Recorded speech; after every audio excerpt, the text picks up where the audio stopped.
Hello and welcome to TradeFlow Television, bringing you valuable analysis and actionable intelligence through the global commodity markets.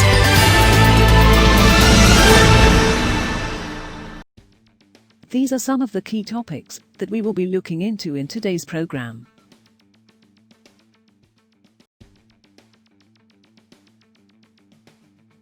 First, let's take a look at the overnight headlines which are impacting the commodity markets.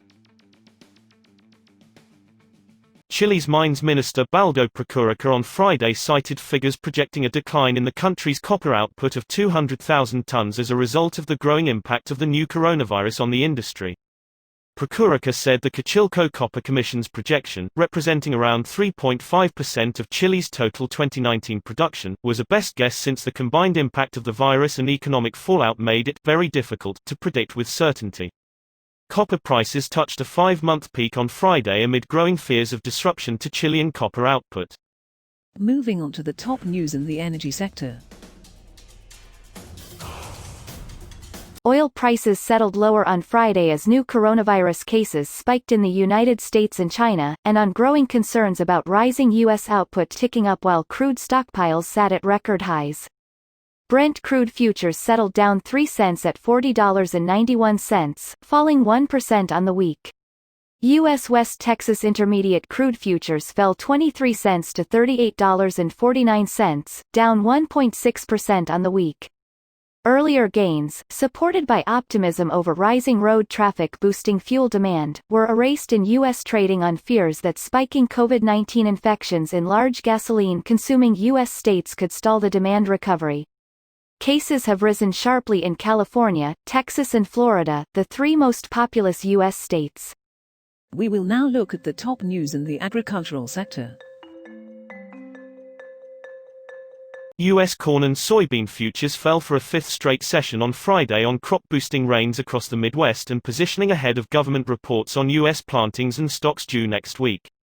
Wheat futures tumbled to contract lows, with soft red winter wheat hitting its lowest in nearly 10 months, pressured by technical selling and liquidation amid an accelerating harvest and abundant global supplies.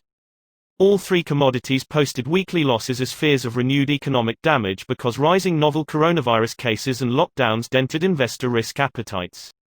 Chicago Board of Trade July soybeans fell 4.25 cents to $8.65 a bushel, while July corn shed 1/4 cent to $3.17 a bushel. Soybeans fell 1.3% in the week, while corn tumbled 4.7%. CBOT July wheat fell 12.75 cents to $4.74 a bushel after hitting the lowest level since early September, the steepest drop for a most active wheat contract in 3 months. Wheat was down for a 4th straight week, shedding 1.5%.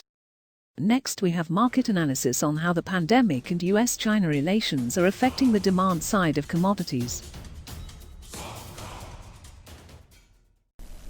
Hey Tom, thanks for having me here. All right, so yeah, with regards to the articles, you see pretty much the same story playing out. It's all about, what's going on with the demand picture. Is China and the U.S., still on with their trade deal, or is it off tomorrow? That seems to change every other, week or so.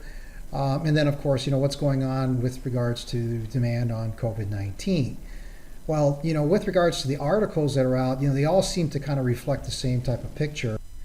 And that picture is the whole recurring theme that we're seeing play out with COVID, right? So it's going to be, is it going to be impacting prices falling down, or are we going to see that hope and optimism on the demand side, like let's say the China-US trade deal where things start to pick up? In any event, let's take a look at some of the commentaries that I saw out there, that all of us have actually seen out there, and we'll take a look at, really what can be done in light of what's going on, because no matter what we see in terms of articles and all the stuff that's going out in terms of uncertainty, all that really matters is what can we do about it, right? So let's start off taking a look at some of these markets. So looking at corn, okay, now this is again on Friday, before the actual session starts in. What we're looking at here is we saw the drop. This is actually coming off yesterday's session. Now, this is one of the commentators off of CME, more COVID fears, what's it going to do to demand based on lockdowns?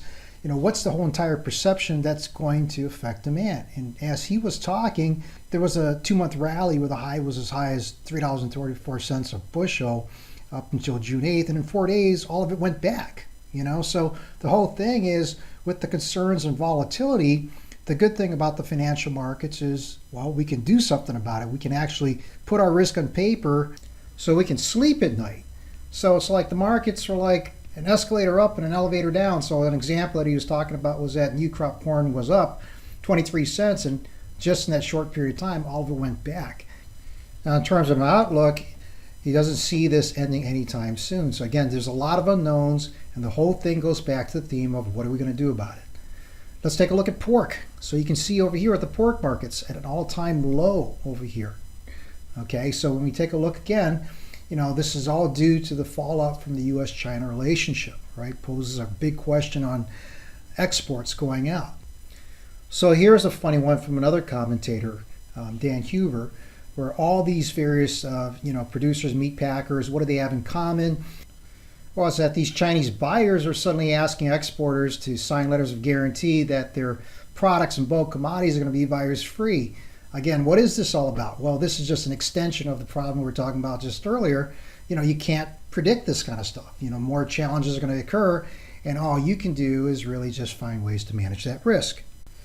Now let's move over to natural gas. Now, when we look at the last session, you can see that major drop down there. So what's going on with that? Natural gas prices down 7.5% on close.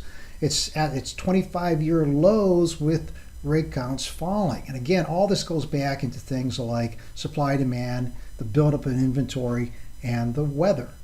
Okay, like right now in the U.S., it's about the comfortable 70s. It's not really cold. Industrial demand's low. So again, other parts and other factors for markets like LNG has been low as well. Okay, so the overall picture is looking fairly bearish. Again, that's something to do with weather.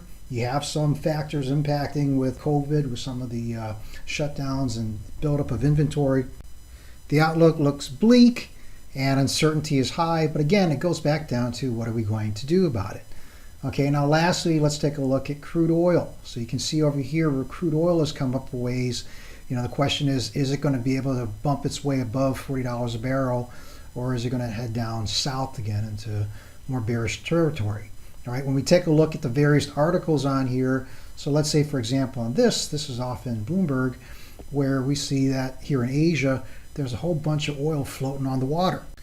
What's the outlook? Well, again, according to this article, saying that demand may come back, but probably not back to the pre-COVID levels.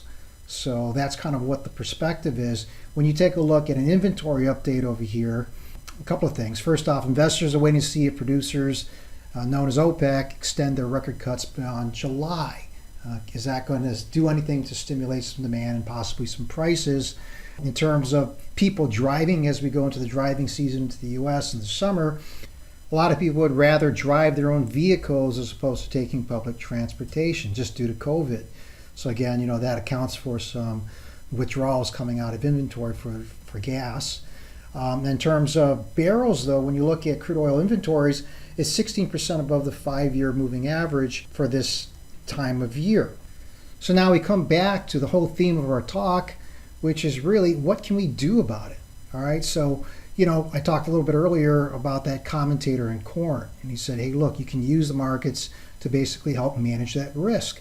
So what are those things that we could do in order to make that happen? So let's take a look at some of these things. So these are strategies. Now, here's my little plug with Oahu Capital and us. As a registered commodities trade advisor, we help our clients basically manage price risk. So in a producer's case here, what are some of the strategies that can be used in order to protect against falling prices? So here's some of these things. You can sell futures contracts, you can buy puts, work with spreads. And the whole question is, how do you go about using what strategy? How do I work with executing it and managing it? Okay, so this is just a quick glance on what a producer would do in terms of managing price risk or price concerns or volatility concerns of prices falling and dropping, which basically lowers their profit margins. If you're on the other side, let's say, for example, you're a refiner, you're worried about prices going higher. So let's say, for example, in the LNG market right now, prices are they're all-time low. In fact, for a lot of these different markets, even the pork market, for example. So what could you do now proactively to manage your potential future outlook in terms of prices going higher? And these are some of the strategies that can be used. You can buy futures, you can buy calls. And again, what strategy are you going to use and how do you go about doing it? Well, my thing with people out there is just to say, hey, look, now's really a good time to start educating yourself. Be proactive. Take some time now to educate yourself, and if need be, at least get yourself set up so that you're able to act when you need to, as opposed to all of a sudden being reactive if volatility and uncertainty kicks in and you're not prepared to be able to manage anything.